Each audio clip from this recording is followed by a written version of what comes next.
շատ ավելի դաժան են մեր ժողովրդին քերթելու։ Այս 8 տարվա մուրը մեր ժողովրդից դրանք բազմակի հանելու են։ Ուղղակի այդ պետքա բոլորս հասկանանք ու այն ինչ որ անում ենք այսօր մենակ պետության համար, պետության ժողովրդի համար ենք հասկանալի չէ՞ մենք ինչի հետ ենք գործ ունենալու այդ ամեն ինչից հետո եւ այդ սցենարը ուղղակի ժողովուրդը պետքա բացառի։ Եվ ճիշտ եմ հասկանում, որ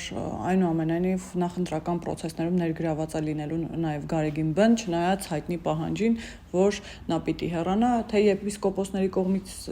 եղած այդ պահանջին, թե վարչապետի կողմից։ Մենք երեք տեսանք, որ հանդիպել է Սամվել Կարապետյանի միջազգային փաստաբանի հետ Ամստերդամի եւ քննարկում է ամենատարբեր հարցեր։ Այսինքն նախընտրական process-ի մեջ են հայտարարությունները, թե Գարեգին Բ-ն